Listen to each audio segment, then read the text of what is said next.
ना आप लोकसभा में चर्चा किए ना राज्यसभा में। आप एकदम मतलब कि प्रधानमंत्री राष्ट्रपति के पास जाते हैं, फाइल साइन करवा लेते हैं, अध्यादेश के द्वारा ले आते हैं। आज क्या हालात है, एक बार कहे थे प्रधानमंत्री जी बहुत अच्छा बात कि हवाई चप्पल वाले भाइयों को हवाई जहाज़ से घुमाएंगे। हवाई जहाज़ तो बेच दिए, लेकिन वो जो मजदूर का हवाई चप्पल था वो घिसते घिसते अब उनका एड़ी खिंचा रहा है। तो ये हालात है। देखिए ये फेंकू भाई का फेंका हुआ स्टंट है। और ज़्यादातर सेक्टरों में बिहारियों की भूमिका है, वहाँ के लोगों से आप एक रत्ती भर चर्चा नहीं करते हैं। आप नागपुर में जो संघी लोग बैठे हुए हैं उनसे चर्चा किए थे, जो पूंजीपति भाई लोग हैं उनसे चर्चा किए थे, ये भी बता दीजिए। क्योंकि 3 साल का ग्रेजुएशन 5 साल में हो रहा है। आप भीमराव अंबेडकर जो यूनिवर्सिटी मुंबई मतलब कि मुजफ्फरपुर में है, वहाँ 7 साल में ग्रेजुएशन हो रहा है। आप कह रहे हैं कि आप 1 साल में भी डिग्री लेके निकल सकते हैं, 2 साल में भी निकल सकते हैं, 3 साल में भी या 4 साल में रिसर्च का हम उससे लिया गया।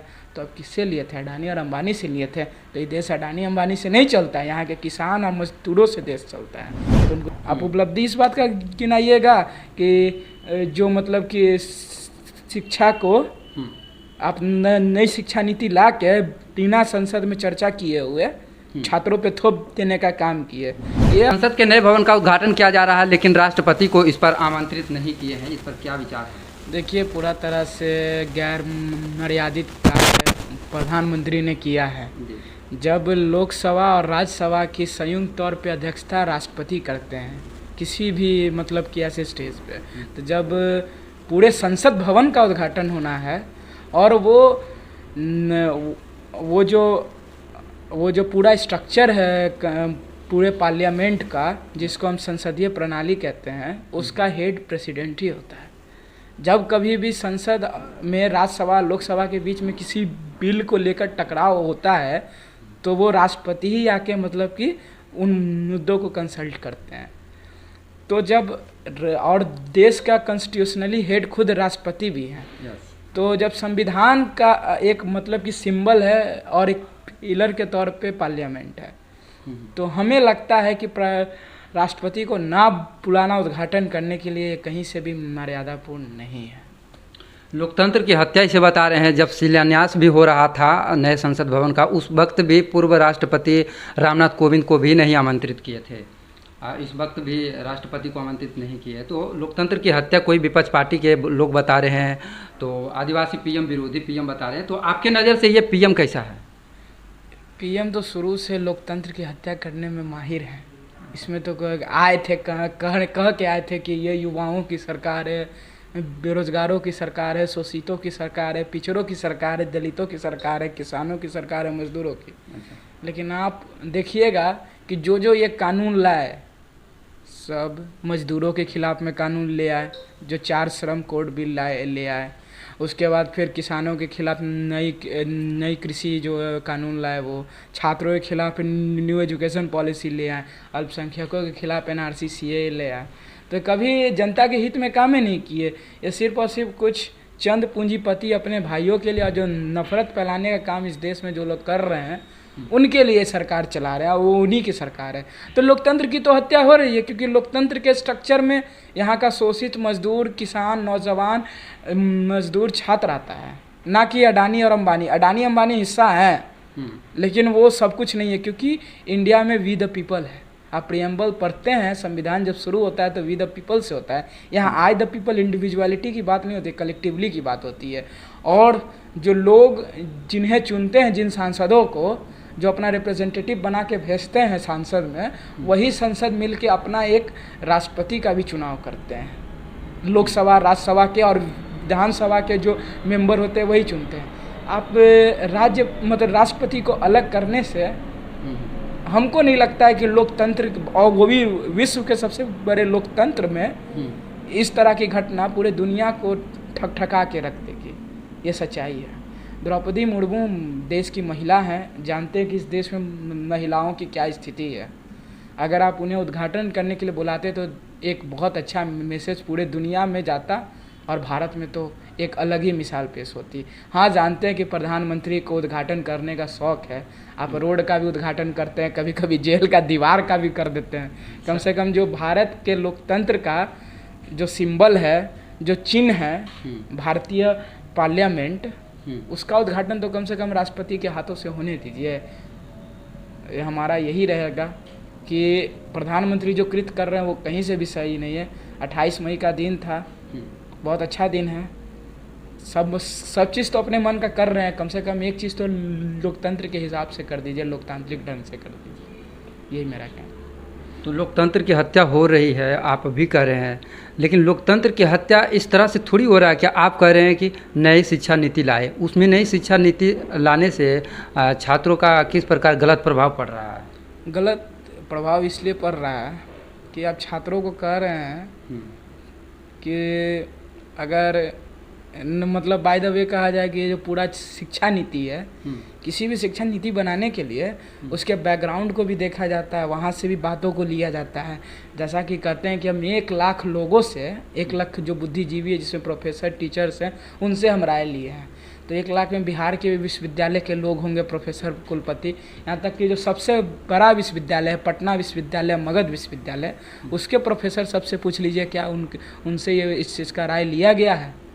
जब आप देश के मजदूर, किसान, हर तबके के बच्चों के लिए कानून बना रहे हैं, तो हर तबकों से आप इस बात का ले लीजिएगा ना कि ये शिक्षा नीति सही है कि नहीं। आप अडानी और अंबानी के कमीशन की जो रिपोर्ट आई थी, टाटा अंबानी की जो एजुकेशन रिपोर्ट आई थी, उसके आधार पे आप कानून बना रहे हैं।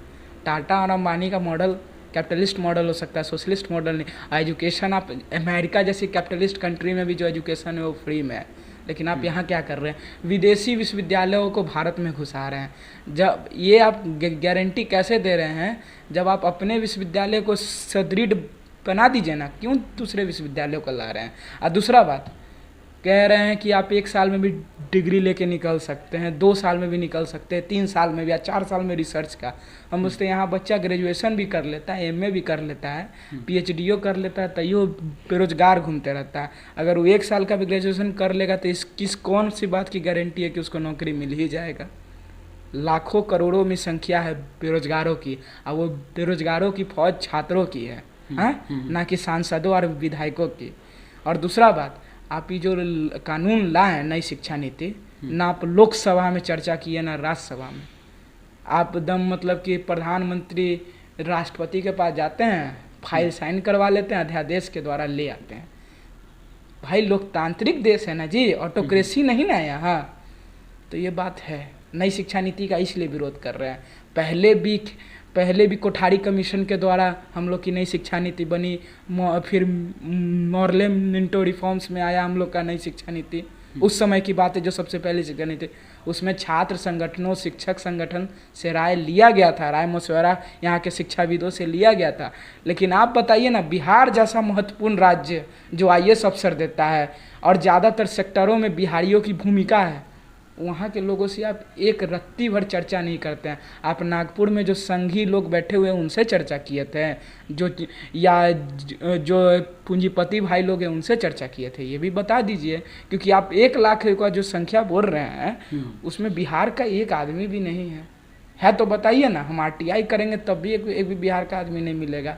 फुक्टो all India federation of university and college teachers organisation है, उसके जो राष्ट्रीय महासचिव हैं उनका कहा हुआ कोट है कि हमसे तो राय लिया ही नहीं गया।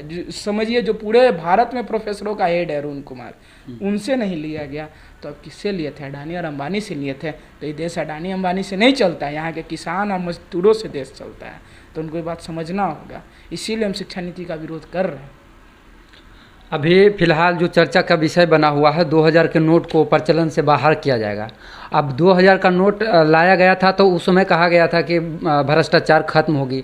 अब इसको बंद भी किया जा रहा है तो भी कह रहा भ्रष्टाचार खत्म होगी। तो 2000 के नोट को बंद करने पर आपका क्या विचार है? देखिए, ये फेंकू भाई का फेंका हुआ स्टंट है। 1000 2000 का नोट पहले 500 और 1000 का किए थे, जिसको डिमोनेटाइजेशन बोलते हैं।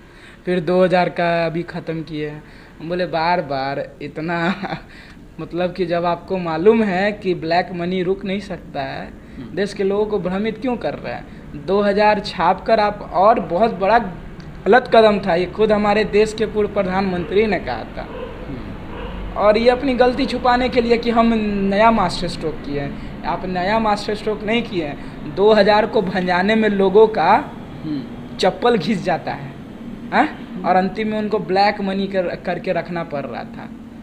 और लगता है उनका सांसद भी, विधायक लोग का भी पैसा फंस गया होगा। 2024 में इलेक्शन है, तो भाई पैसा खर्चा कैसे होगा। आप कुछ दिन में बीजेपी के तरफ से जो पार्टी के नेता हैं वो प्रधानमंत्री के कार्य की उपलब्धि को लेकर कैंपेन करेंगे। तो कैंपेन जब करेंगे तो कुछ अच्छा किए होंगे तभी कैंपेन कर रहे हैं। तो 2024 के लोकसभा चुनाव में इस बार बीजेपी का क्या हाल होने वाला है? हारता क्या नहीं करता, एक बात है ना।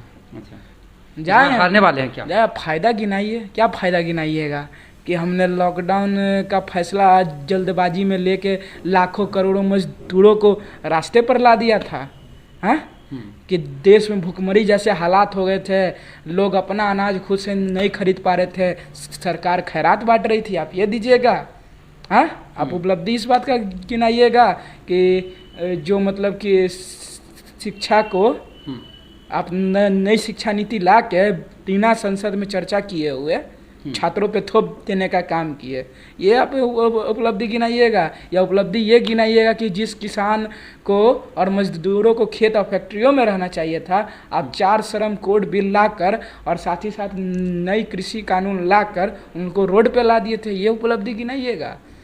आपने किसी को नहीं छोड़ा है। 370 धारा हटाई, ये उपलब्धि तो उनका बहुत बड़ा है। 370 धारा हटा के कौन सा मास्टर स्ट्रोक कर दिया? आज भी कश्मीर का क्या हालात है, अभी भी वहाँ पे लोकतंत्र बहाल नहीं है। मास्टर स्ट्रोक तब ना मानते कि जब आप वहाँ पे लोकतंत्र बहाल कर देते। आज क्या हालात है वहाँ का, आपको राज्यपाल 3-3 बार चेंज कर देना पड़ा है, अंदर में वही हालत है। आप बाहर से कितनों कुछ दिखा लीजिए। देखिए 370 इसीलिए हटाया गया कि वहाँ के जो कीमती ज़मीन थे कैसे पूंजीपति भाइयों के हाथ में दिया जाए। कि जो वहाँ कोफेडरेशन था, मतलब सेब वहाँ पे जो भी ड्राई फ्रूट्स की जो होती है, उसका जो मतलब कि कैसे उसके मार्केट को कैपिटलिस्टों के हाथों में दिया जाए, ये उनका टैक्टिक था। उनको थोड़े कश्मीर से शांति भंग। आपको चाहिए ना क्या हालात है। आज भी कश्मीरी पंडित क्या वहाँ पे रिस्टोर हो पाए हैं? कुछ दिन पहले तक ना आंदोलन चल रहा था, खुद मोदी सरकार के गुर्गों ने उन पर लाठी चलाने का काम किया कश्मीरी पंडितों पे। ये तो किसी छुपाव नहीं हो, भले अब केरला स्टोरी या कश्मीर फाइल्स ले आई है, इससे कोई सच थोड़े छुपने वाला है। तो इनका ये जो उपलब्धि है ना, उपलब्धि हम इसको नहीं कहेंगे, इसको नाकामी कहेंगे। ये देश के किसी भी जो मतलब कि सेक्टर है उसको छोड़े नहीं है, चाहे वो मजदूरों का सेक्टर हो, किसानों का सेक्टर हो, छात्रों का सेक्टर हो, अल्पसंख्यकों का हो, यहाँ तक इकोनॉमिकल सेक्टर का भी बात किया जाए उसका भी हालत वही है। आपने मतलब जो छोटे मंझले जो मजदूर थे, असंगठित क्षेत्र के मजदूर थे, आज उनका क्या हाल है, आज उनके बच्चों का क्या हाल है। देखिएगा कि उनके बच्चे सूखी आशा के चपेट में आ गए हैं लॉकडाउन के बाद, एजुकेशन से बहुत दूर हो गए हैं। बिहार में ही अकेले करीबन 10,000 सरकारी स्कूल बंद हो गए हैं। काहे भाई, बिहार में बच्चा का संख्या घट गया है कि स्कूल बंद कर दिए हैं? सवाल उठता है ना, किस बात का उपलब्धि आप गिनाइएगा। बिहार में विश्वविद्यालयों के हालात क्या हैं आपसे छुपा हुआ नहीं है। आप नगद विश्वविद्यालय में चल जाइए, 3 साल का ग्रेजुएशन 5 साल में हो रहा है। आप भीमराव अंबेडकर जो यूनिवर्सिटी मुंबई मतलब कि मुजफ्फरपुर में है, वहाँ 7 साल में ग्रेजुएशन हो रहा है। आप क्या छोड़े हैं? कहिएगा कि शिक्षा का मामला राज्य सरकार का है, लेकिन विश्वविद्यालय का मामला तो केंद्र सरकार के हाथ में है ना जी।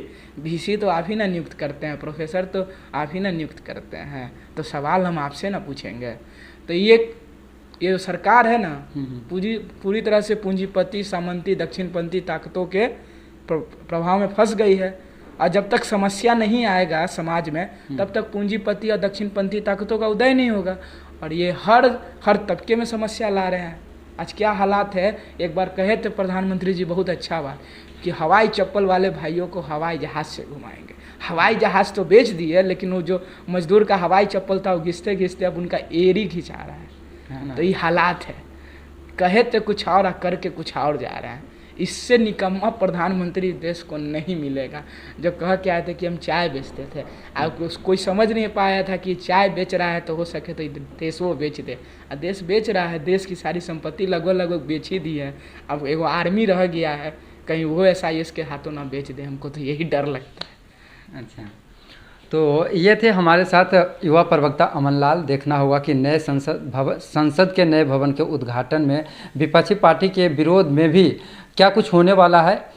इस राजनीतिक भारत में राजनीतिक दशा को, हर चीज़ को समझने के लिए राजनीतिक भारत को देखते रहें। मैं हूँ समीरकांत। इसी के साथ अपनी वाणी को विराम देता हूँ। जय हिंद, जय भारत।